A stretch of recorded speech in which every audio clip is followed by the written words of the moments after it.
اللہ رب العزت نے قرآن پاک میں ارشاد فرمایا کنتم خیر امت، تم سب سے بہترین امت ہو۔ کیا ہو سبحان اللہ؟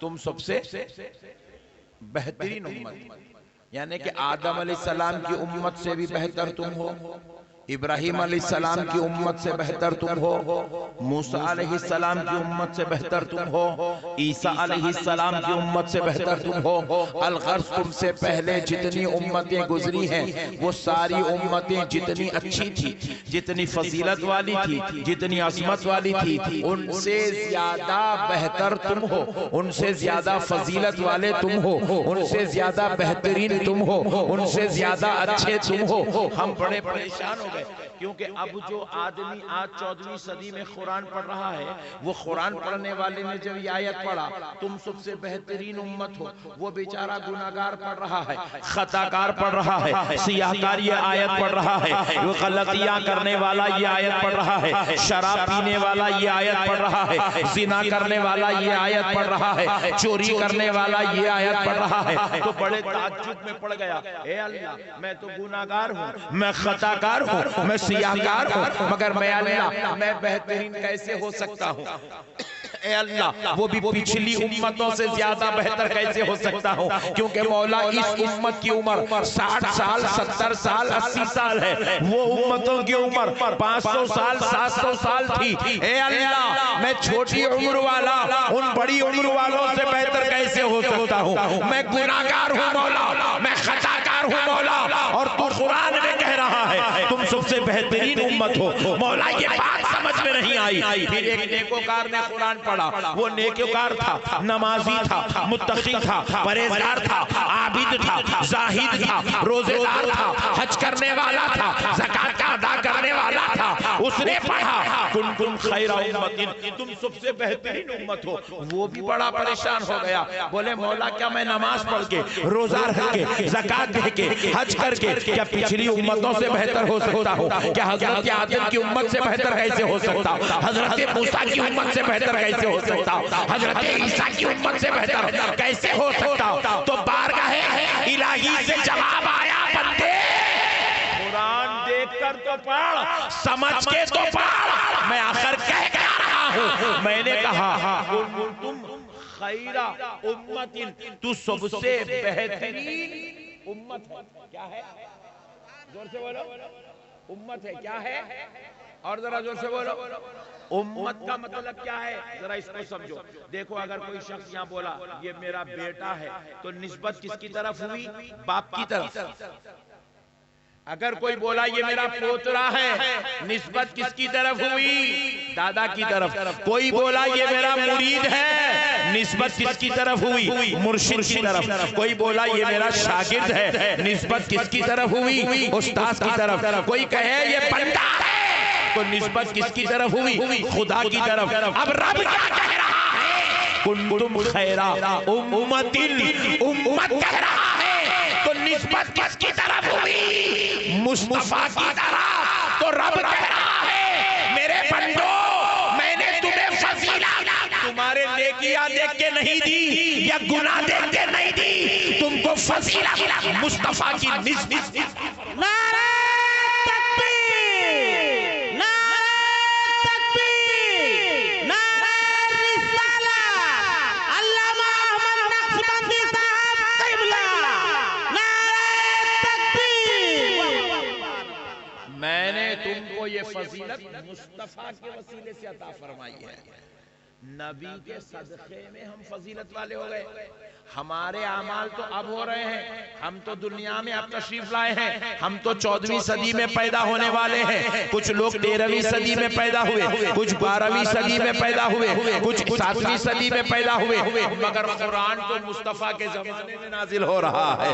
اللہ کہہ رہا ہے بندو تم قیامت تک پہتا ہوتے رہو گے، میں تم کو دیکھ کر تمہاری فضیلت کا اعلان نہیں کر رہا ہوں، میں تمہاری وجہ سے تمہاری عظمت کا اعلان نہیں کر رہا ہوں، میں مصطفیٰ کی نسبت کی وجہ سے تمہاری فضیلت کا اعلان کر رہا ہوں۔ پیارے حبیب کے صدقے میں ہم کو فضیلت والا بنا دیا گیا۔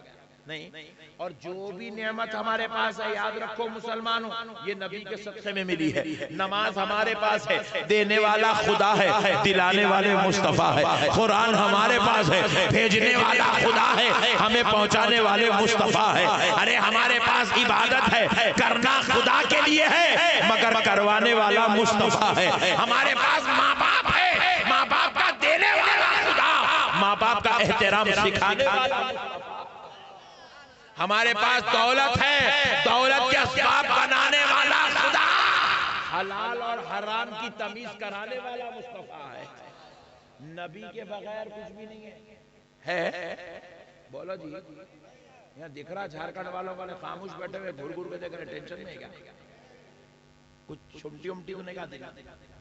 ٹینشن میں تو میں کو رہنا چاہیے، میں لائٹ لے رہا ہوں جان دو بول کے، جلسہ خراب نہیں ہونا بول کے، اور تم لوگ کا ٹینشن لے رہے ہیں. اب مسئلے کو سمجھو پیارے دوستو، مسئلے کو سمجھو پیارے دوستو.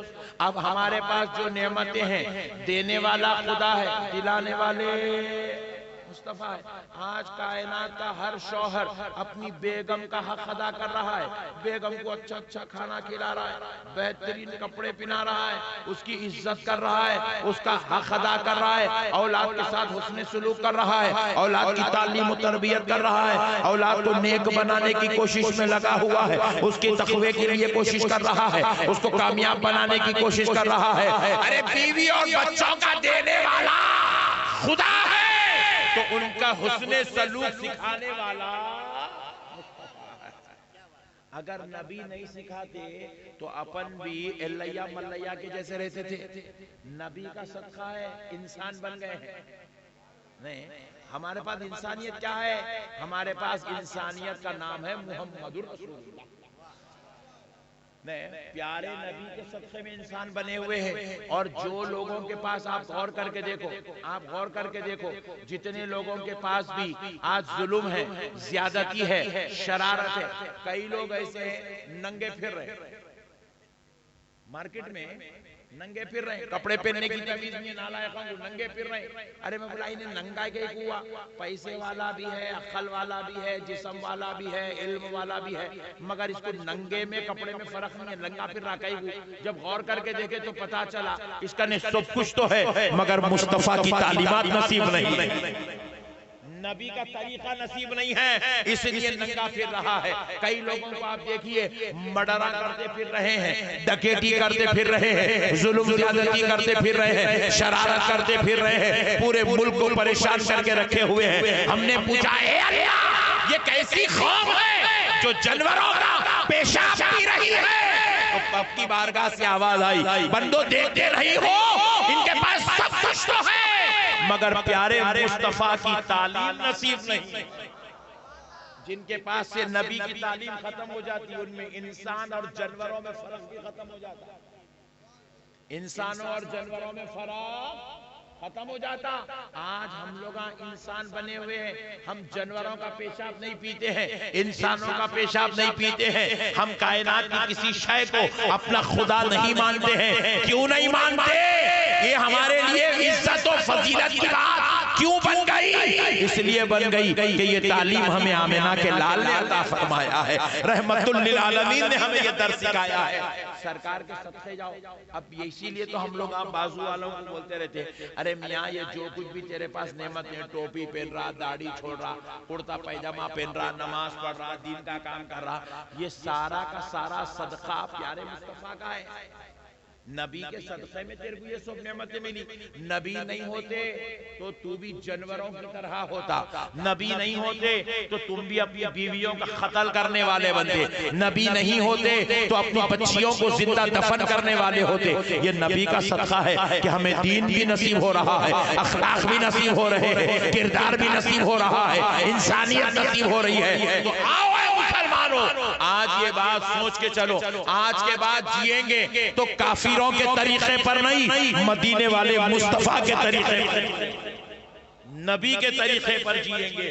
نبی کے طریقے پر جینے کا نام ہی انسانیت ہے, اسی کا نام ہی انسانیت ہے, اسی کا نام اخلاق ہے, اسی کا نام کردار ہے. اب آؤ پیارے دوستو, ہم نے اپنے پروردگار سے کہا, اے اللہ پیارے نبی کے وسیلے سے تو نے ہم کو اتنی بڑی عزت, اتنا بڑا مقام عطا کیا کہ تمام امتوں میں ہم کو بہترین امت قرار دے دیا. اے پروردگار ذرا یہ تو بتا میرے مولا, آدم علیہ السلام کی امت تیرے بندے ہیں, حضرت ابراہیم کی امت تیرے بندے ہیں, حضرت موسیٰ کی امت تیرے بندے ہیں, حضرت عیسیٰ کی امت تیرے بندے ہیں. مولا ہم بھی تیرے بندے ہیں, مگر پروردگار تو نے یہاں پر کنتم خیرہ امتین کیوں کہا, کنتم خیرہ عبادین کیوں نہیں کہا, بہترین بندے کیوں نہیں کہا, بہترین امت کیوں کہا؟ تو بارگاہ الہی سے جواب آتا ہے, بندے ہونے میں تو وہ بھی میرے بندے ہیں, جو حضرت آدم کی امت بندو وہ بھی میرے بندے ہیں, ابراہیم کی امت میرے بندے ہیں,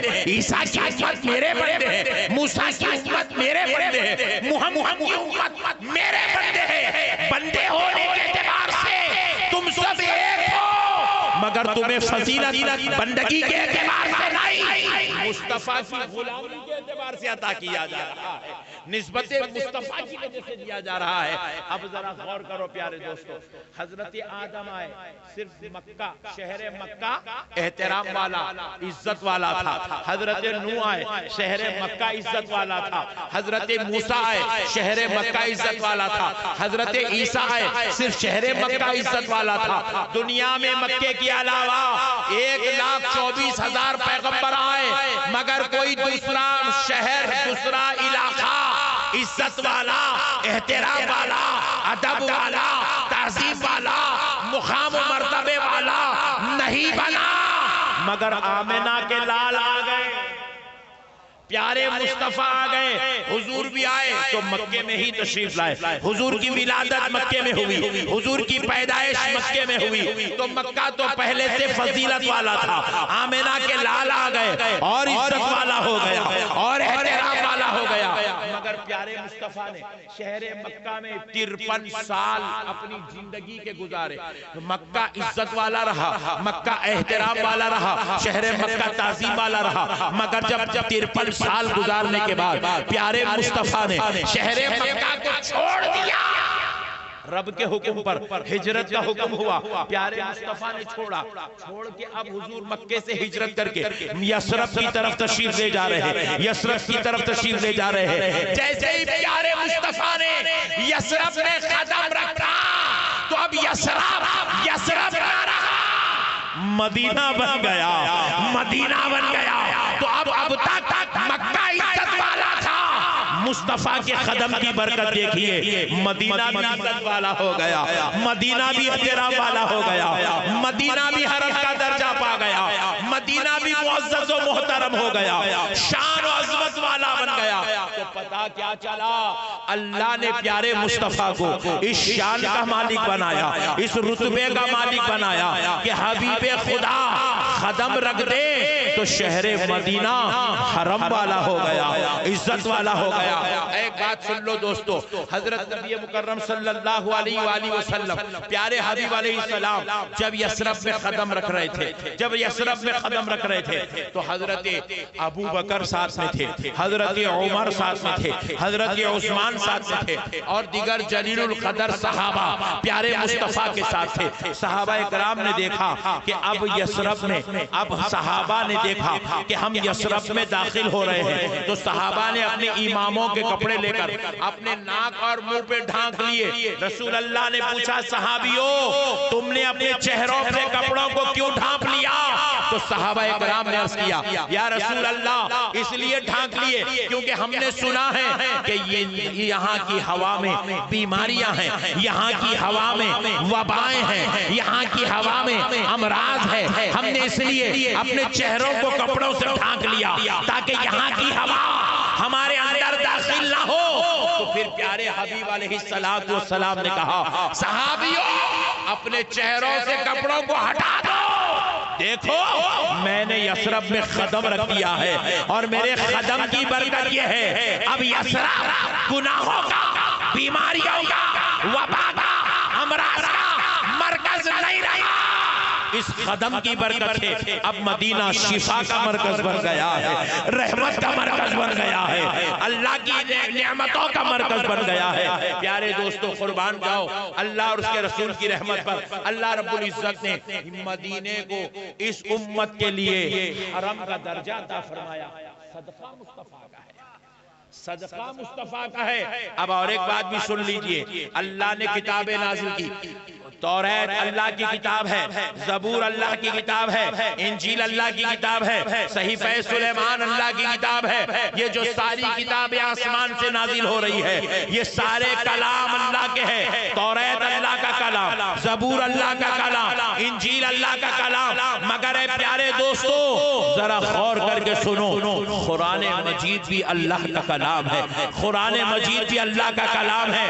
اب ذرا غور کیجئے گا، قرآن اللہ کا کلام ہے مگر سارے کلاموں میں سب سے زیادہ فضیلت والا کلام قرآن مجید ہے۔ توریت سے بھی زیادہ فضیلت والا کلام قرآن ہے، زبور سے زیادہ فضیلت والا کلام قرآن ہے، انجیل سے زیادہ فضیلت والا کلام قرآن ہے، صحیفہ سلیمانی سے زیادہ فضیلت والا کلام قرآن ہے۔ آپ ذرا غور کر کے دیکھیے، سارے کلام اللہ کی کتاب ہے، اللہ تبارک و تعالیٰ نے نازل کیے ہیں، لے دینے والا خدا ہے، لانے والے جبریل ہے، مگر سارے کلاموں کا مقام مرتبہ ایک طرف ہے اور قرآن مجید کا مرتبہ ایک طرف ہے۔ آخر بات کیا ہے؟ ہم نے پوچھا ہے اللہ جب قرآن تیری کتاب ہے، زبور تیری کتاب ہے، انجیل تیری کتاب ہے، توریت تیری کتاب ہے، صحیفہ سلیمانی تیری کتاب ہے، مگر اے پروردگار سارے کلاموں میں پھر قرآن مجید بھی جب تیرا ہی کلام ہے تو اس کا مرتبہ بلند و بالا کیسے ہوا؟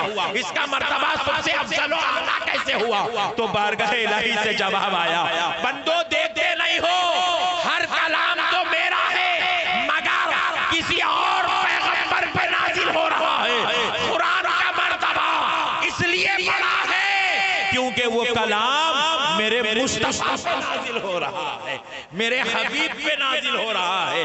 نسبت مصطفیٰ کی ہے کہ قرآن مجید کو تمام کلاموں میں سب سے زیادہ افضل ہونے کا مرتبہ نصیب ہوا۔ میرے بھائیوں اللہ کا واسطہ نبی سے سچی محبت رکھو، نبی سے تعلق جوڑ کے رکھو، نبی کی غلامی اختیار کرو، نبی سے وابستگی اختیار کرو۔ امید کرتا ہوں کہ آپ کے بھائیوں نے جس شان سے اس جلسے کو سجایا ہے، آپ اس کے جو پیغام آپ کو علماء کے ذریعے ملا ہے اس کو آپ جو ہے اپنے دلوں میں بسا کر عمل کی سعادت حاصل کریں گے۔ اس دعا کے ساتھ میں اپنی بات کو ختم